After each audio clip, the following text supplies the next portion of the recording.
నమస్కారం ప్రజలారా, మా యూట్యూబ్ ఛానల్. నా పేరు రాజు. తెలంగాణలో 42% బీసీ రిజర్వేషన్లు కల్పిస్తూ ఆర్డినెన్స్ తేవడం రేవంత్ రెడ్డి గారికి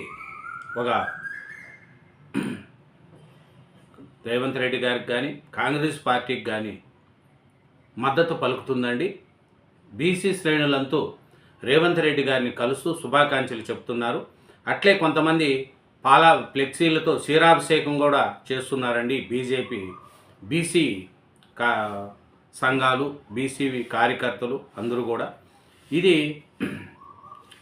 42% స్థానిక సమస్య ఎలక్షన్లతో పాటు బీసీ వర్గానికి దక్కాల్సిన అన్నిట్లో 42% ఆర్డినెన్స్ ద్వారా మన సీఎం రేవంత్ రెడ్డి గారు తేవడం తెలంగాణలో బీసీ ప్రజలకు ఒక వరం అండి. అలాగే దేశవ్యాప్తంగా మద్దతు కూడగట్టేందుకు కూడా సీఎం ప్రయత్నిస్తున్నారండి. రిజర్వేషన్లపై ఢిల్లీకి వెళ్ళి 16 కానీ 17 తేదీల్లో అస్థినాలోనే ఉంటారండి రేవంత్ రెడ్డి గారు. అక్కడ రాష్ట్రపతి గారిని, నరేంద్ర మోడీ గారిని కలిసే కూడా అవకాశాలు ఉన్నాయి. రిజర్వేషన్లపై రాష్ట్ర ఎంపీలతో పాటు ఇండియా కూటమి ఎంపీలకు కూడా మన సీఎం రేవంత్ రెడ్డి గారు పవర్ పాయింట్ ప్రజెంటేషన్ ఇస్తారంట అండి.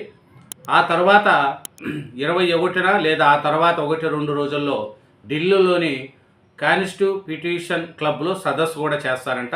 పార్లమెంట్లో మాట్లాడాలని ఎంపీలను కోరుతాడంట మన సీఎం గారు. ఇది బీసీ రిజర్వేషన్లపై కాంగ్రెస్ విజయం సాధించింది. కానీ బీఆర్ఎస్లో భిన్నంగా కనిపిస్తుందండి. బీఆర్ఎస్లో కల్వకుంట్ల కవిత గారు ఈ బిల్లును పై స్పందన చేస్తూ ఇది మంచి పరిణామం, బీసీలకు న్యాయం జరిగింది కల్వకుంట్ల కవిత గారు మాట్లాడుతున్నారు. సంబరాలు కూడా చేసుకుంటున్నారు కల్వకుంట్ల కవిత గారు. ఆయమో బీఆర్ఎస్ పార్టీ అని చెప్పుకుంటుంది కల్వకుంట్ల కవిత గారు. అందుకే కానీ బీఆర్ఎస్ కండువా చేసుకోరు. కానీ నిన్న రేవంత్ రెడ్డి గారు 42% బీసీ రిజర్వేషన్లపై ఆర్డినెన్స్ తేవడంతోనే కల్వకుంట్ల కవిత గారు సంబరాలు చేసుకున్నారు. మంచిగా ఇది మంచి పరిణామం, ఈ బిల్లు రావడం బీసీ వర్గాలకు మంచిది అని కూడా ఈ మన కల్వకుంట్ల కవిత గారు సంబరాలు చేసుకున్నారు. ఆయన ఇంకా మాట్లాడుతూ రైల్వే రోకా కూడా వాయిదా వేసుకున్నారంట. బీసీ రిజర్వేషన్ల ఉద్యమంలో భాగంగా రైల్వే రోక్ను ప్రకటించిన కవిత అందరినీ కలుస్తున్నారు, మద్దతు ఇవ్వాలని కోరారు. అయితే ఈ బీసీ బిల్లు ఆర్డినెన్స్ తెచ్చింది కాబట్టి రైలు రోకును వాయిదా వేస్తుంటున్నామని కూడా మన కవిత గారు చెప్పారు. ఇంకా ఏం మాట్లాడినారంటే రిజర్వేషన్ల పెంపుకు బిల్లు గవర్నర్ ఆమోదం తెలిపి ఆర్డినెన్స్ ఇవ్వాలని డిమాండ్ చేశారు. ఆర్డినెన్స్ పాస్ చేసేలా బీజేపీ రాష్ట్ర నేతలు చొరవ తీసుకోవాలని అన్నారు. ఆర్డినెన్స్ తీసుకొస్తా ప్రభుత్వ నిర్ణయం తెలంగాణ జాగృతి విజయం అన్నారు. ఆర్డినెన్స్ను గవర్నర్ ఆమోదించకపోతే మళ్ళీ పోరాటం ఉధృతం చేస్తామని స్పష్టం చేశారు.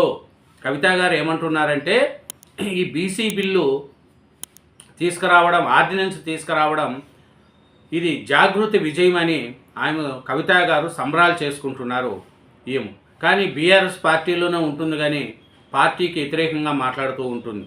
ఇంకా ఏం మాట్లాడుతున్నారంటే ఇంతకుముందు కూడా కేసీఆర్ దేవుడు, అతను చుట్టూ దయ్యాలు ఉన్నారు అని కూడా కవిత గారు మాట్లాడిన విషయం మనకు తెలిసే ఉంటుంది.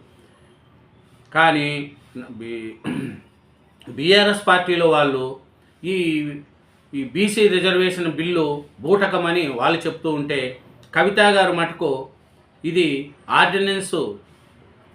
ఈ బీసీ బిల్లు ఆర్డినెన్స్ తీసుకురావడం నా విజయమే, జాగృతి విజయమే అని కవిత గారు ఆనందంలో పండగ కూడా ఆనందం లెక్క జరుపుకున్నారు. అందరూ కూడా జాగృతి తరఫున కవిత గారు కూడా చేసుకున్నారు. అది కూడా మీరు వీడియోలో చూడొచ్చు. ఎందుకంటే ఆయన ఈ బిల్లు పాస్ కాగానే రైలు రోకును కూడా వాయిదా వేసుకున్నారు, అన్నీ వాయిదాలు వేసుకున్నారు. ఎందుకంటే ఆ బిల్లు పాస్ అయ్యి ఆర్డినెన్స్ తెచ్చారు కాబట్టి ప్రభుత్వం మీద విశ్వాసం నాకు ఉంది అని చేశారు. కానీ అదే మన బీఆర్ఎస్లో ఏమంటున్నారంటే కోటాకు కాంగ్రెస్ టోకరా, 42% బీసీ రిజర్వేషన్లతోనే స్థానిక ఎన్నికలకు వెళ్ళాలి బీఆర్ఎస్ అంటుంది. ఢిల్లీకి పంపిన బీసీ బిల్లును బైపాస్ చేసేందుకే ఆర్డినెన్స్ మాజీ మంత్రి తలసాని శ్రీనివాస యాదవ్ ఆగ్రహం వ్యక్తం చేస్తున్నారు. బీసీలు ద్రోహం చేసేందుకే కాంగ్రెస్ కుట్ర పన్నింది. మండలిలో ప్రతిపక్ష నేత సిరికొండ మధుసూదనాచారి గారు అంటున్నారు. మోసానికి ఎక్కడెక్కడ ఎండగడతాం అని శ్రీనివాస్ గౌడ్ అంటున్నారు. ఈ మాత్రం ఆర్డినెన్స్ ఇచ్చేందుకు 20 నెలల గంగుల కమలాకర్ గారు అంటున్నారు. కమిషన్ నివేదికలో పారదర్శకత ఎంత అని కూడా బీఆర్ఎస్ వాళ్ళందరూ కూడా ఇది బీసీ బిల్లు, బీసీ రిజర్వేషన్లది ఒక టక్కర మోసం అని కూడా అంటున్నారు. కానీ కల్వకుంట్ల కవిత గారు మటుకు దీన్ని బీసీ బిల్లును ఆర్డినెన్స్ తేవడం ఆయనకు సంతోషంగా చేసుకున్నారు. జాగృతి విజయమే మాకు కాంగ్రెస్ వాళ్ళు ఈ బిల్లు తీసుకురావడానికి కూడా ముఖ్య కారణమని కవిత గారు అంటున్నారు. మరి బీసీలకు డోకాపై బీఆర్ఎస్ కూడా ఆగ్రహం వ్యక్తం చేస్తుంది. సీఎం రేవంత్ దిష్టిబొమ్మ దహనం, పలువురు అరెస్టు కూడా అంటే చూడండి, బీఆర్ఎస్ వాళ్ళేమో ఈ 42% బీసీ రిజర్వేషన్లను వ్యతిరేకిస్తున్నారు. కల్వకుంట్ల కవిత గారు మటుకు ఈ బీసీ బిల్లు మా వల్లే విజయం సాధించింది, మేము అందుకనే రైలు రోకను వాయిదా వేసుకుంటున్నాము, స్తంభింప చేస్తాము, ఇది కానీ మళ్ళీ అయితే మళ్ళీ మేము స్తంభింప చేస్తాము, ధర్నాలు చేస్తామని కవిత గారు అంటున్నారు. కవిత గారు బీఆర్ఎస్ పార్టీ అంటారు కానీ బీఆర్ఎస్ కండవా వేసుకోరు. బీఆర్ఎస్ వాళ్ళు ఒకటి మాట్లాడితే ఆయన ఒకటి మాట్లాడుతుంది. ఆయన కాంగ్రెస్ సపోర్ట్ చేస్తుందేమో అనేది కూడా కొంతమందిలో డౌట్ వేస్తుంది. బీఆర్ఎస్లోనే ఉంటూ కాంగ్రెస్కు దగ్గర అవ్వడానికి కూడా ఆయన చేస్తుందా అనేది కూడా కొంతమంది అనుకుంటున్నారు.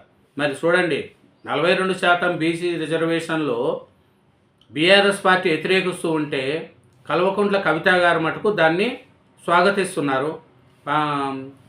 దాన్ని ఒక పండగ లెక్క చేసుకున్నారు. వాళ్ళు ఒక అందరూ కూడా దాన్ని ఎంజాయ్మెంట్ పండగ లెక్క చేసుకున్నారు. ఎందుకు? ఈ బీసీ బిల్లు ఆర్డినెన్స్ నా వల్లనే వచ్చిందని కవిత గారు కూడా మాట్లాడుతున్నారు. ఈ కవిత గారు బీఆర్ఎస్ పార్టీలో ఉంటూ బీఆర్ఎస్ పార్టీకే నష్టం తెచ్చే విధంగా ఆయన మాట్లాడుతూ ఉన్నారనేది విశ్లేషకులు మాట్లాడుకుంటున్నారు. కవిత తను పూర్తిగా కాంగ్రెస్ పాజిటివ్ ధోరణిలో మాట్లాడుతున్నారు. బీజేపీని తప్పుపడుతున్నారు. బీజేపీదే ఇంకా భారం అంటున్నారు. ఆమెకి రాజకీయాలు బీఆర్ఎస్ పార్టీకి ఉక్కిరిబిక్కిరి చేస్తున్నాయి. కవిత గారు చూడండి, ఆయన మాట్లాడే మాటలు బీఆర్ఎస్ పార్టీకి ఉక్కిరిబిక్కిరి అవుతున్నాయి. అది ఏమిరంటే ఆయన చూడండి, కాంగ్రెస్కి ఏమో పాజిటివ్లో మాట్లాడుతుంది. ఈ బిల్లు, ఈ ఆర్డినెన్స్ పాస్ అయ్యేలా బీజేపీ రాష్ట్ర నేతలు చొరవ తీసుకోవాలన్నారు. ఆర్డినెన్స్ తీసుకొస్తామని ప్రభుత్వ నిర్ణయము జాగృతి విజయం అన్నారు. చూడండి, ఇది తెలంగాణ జాగృతి విజయం అన్నారు. ఎందుకు? ప్రభుత్వం ఆర్డినెన్స్ తీసుకురావడమే మా పోరాటం వల్లనే ఈ బిల్లు తెచ్చారని కల్వకుంట్ల కవిత గారు అంటున్నారు. కానీ బీఆర్ఎస్లో నాయకులు ఏమంటున్నారు? బీఆర్ఎస్ నాయకులు ఏమంటున్నారు? ఈ బిల్లు బైపాస్ చేసేందుకే ఆర్డినెన్సు, దీనివల్ల ఏమీ అవ్వదు అనేది కూడా బీఆర్ఎస్ వాళ్ళు అంటున్నారు. మరి బీఆర్ఎస్ వాళ్ళది కరెక్టా, కల్వకుంట్ల కవిత గారిది కరెక్టా? బీఆర్ఎస్ పార్టీలో ఈ బీసీ రిజర్వేషన్ లేదు ఒక స్విచ్లాగా ఏర్పడింది. మరి కవిత గారు ఏం మాట్లాడుతున్నారు? కాంగ్రెస్కు సపోర్ట్ చేస్తున్నారా? బీజేపీకి వ్యతిరేకిస్తున్నారా?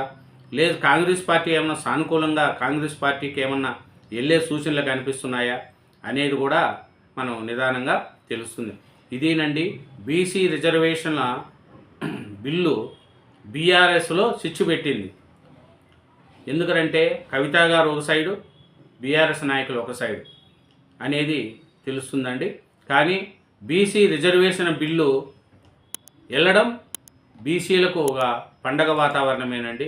ఎందుకంటే రిజర్వేషన్లు రేవంత్ రెడ్డి గారు దీన్ని ఆర్డినెన్స్ తేవడం కూడా బీసీ వాళ్ళకు ఒక పండగ లెక్క ఏర్పడిందండి.